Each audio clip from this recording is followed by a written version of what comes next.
বন্ধুরা, আর একটা নতুন ব্লগ নিয়ে আপনাদের সামনে হাজির হয়ে গেছে। আজ হচ্ছে রান্না পুজো। তো চলো রান্না পুজোয় কী রান্না হবে সব তোমাদের সাথে শেয়ার করব। তাহলে ভিডিওটা প্রথম থেকে লাস্ট পর্যন্ত দেখবে, স্কিপ না করে।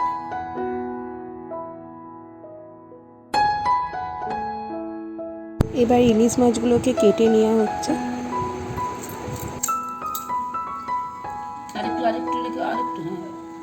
আরেকটু এদিকে, ডান দিকে রাখো, ডান দিকে। হ্যাঁ, আরেকটু ডান দিকে রাখো, গাছাটা। মাছগুলো কেটে নুন হলুদ মাখিয়ে নেওয়া হলো। এবার সবজিগুলোকে কেটে নেওয়া হচ্ছে।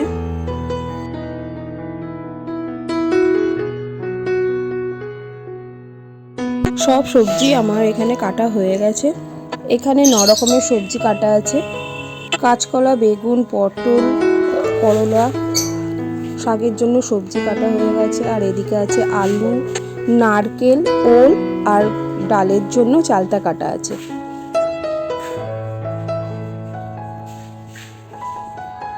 এবার প্রথমে শাকের জন্য সবজিগুলো ভেজে নেওয়া হচ্ছে।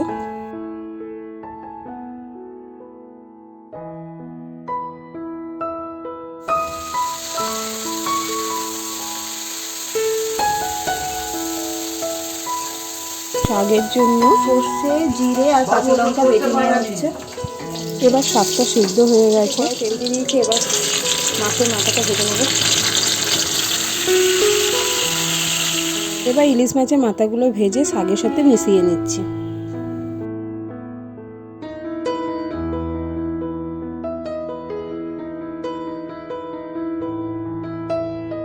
এবার পুঁই শাকটা রেডি হয়ে গেছে, এবার আমি নামিয়ে নেব। এবার ডালের জন্য ডালটাকে প্রথমে সিদ্ধ করে নিতে হবে। এবার তেল দিয়ে তার মধ্যে ফোড়নটা দিয়ে দেবো। ফোড়নের মধ্যে আছে শুকনো লঙ্কা, কাঁচা লঙ্কা আর সর্ষে।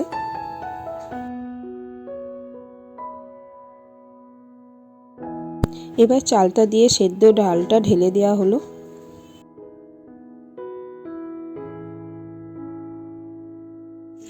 ডাল ফুটে গেছে, এবার নামিয়ে নেব। নামিয়ে নেওয়া হচ্ছে।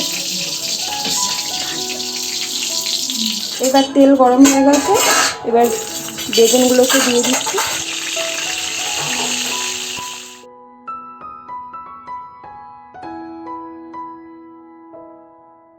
বেগুন ভাজা হয়ে গেছে, বেগুনগুলোকে তুলে নিই। বেগুন ভাজা হয়ে গেছে, এবার পটলগুলো ছেড়ে দিচ্ছি এক এক করে তেলের মধ্যে।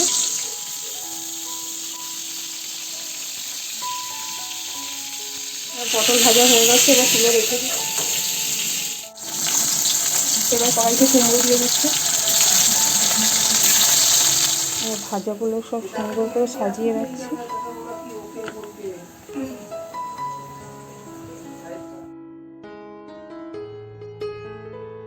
এবার আলুগুলোকে ভেজে নেওয়া হচ্ছে। আলু ভাজা হয়ে গেছে, এবার থালায় তুলে নিচ্ছি।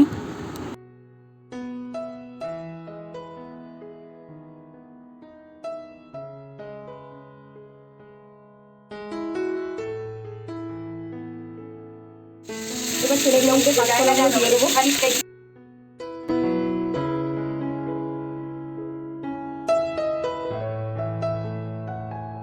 কাঁচকলা ভাজা হয়ে গেছে, এবার থালায় তুলে নিচ্ছি।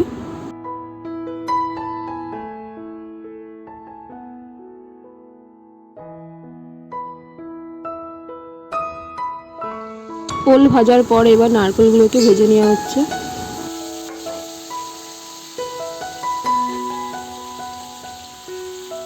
নারকেল ভাজা হয়ে গেছে, এবার তুলে নিচ্ছি। এবার ঢ্যাঁড়সগুলোকে ভেজে নেওয়া হচ্ছে। ঢ্যাঁড়স ভাজার পর এবার করলাগুলোকে ভেজে নিচ্ছি। করলাগুলো ভাজা হয়ে গেছে। আমার 9 রকম ভাজা হয়ে গেলে কড়াইতে তেল গরম হয়ে গেছে, ইলিশ মাছগুলো দিয়ে দিচ্ছি।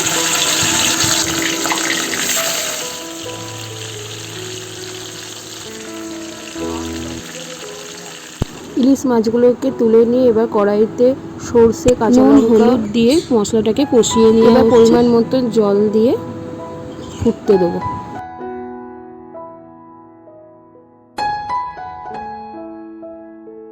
ঝোলটা ফুটে গেছে, এবার মাছগুলো দিয়ে দিচ্ছি।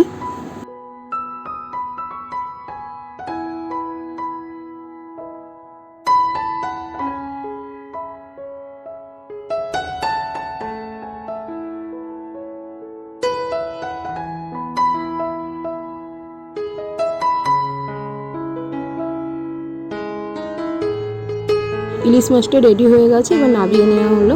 কাতলা মাছগুলো ভাজার জন্য আবার কড়াইতে তেল দিয়ে দিলাম। তেল গরম হয়ে গেছে, এবার এক এক করে মাছগুলো ছেড়ে দিচ্ছি।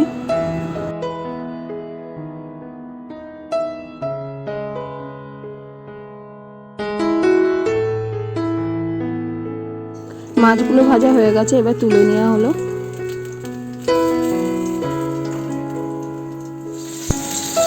এবার কড়াইতে আদা আর শুকনো লঙ্কা বাটা দিয়ে দিলাম, হলুদ, নুন দিয়ে ভালোভাবে কষিয়ে নিলাম। পরিমাণ মতন জল দিয়ে এবার ফুটতে দিলাম।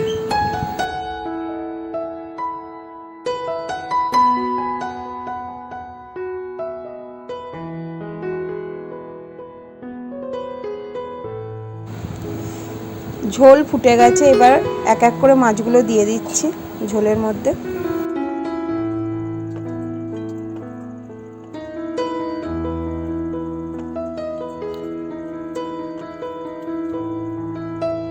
তো আমার মাছের ঝোল রেডি হয়ে গেল।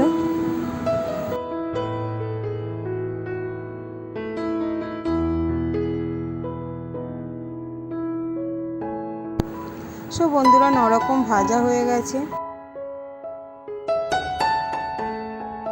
এখানে ভাত হয়ে গেছে, এখানে শাক হয়ে গেছে, আর 2 রকম মাছের কালিয়া হয়ে গেছে। এই ছিল রান্না পুজোর রান্না। যদি ভিডিওটা ভালো লেগে থাকে তাহলে লাইক, কমেন্ট আর সাবস্ক্রাইব করে দেবেন। দেখা হচ্ছে পরের ভিডিওতে। আজকের মতন টাটা।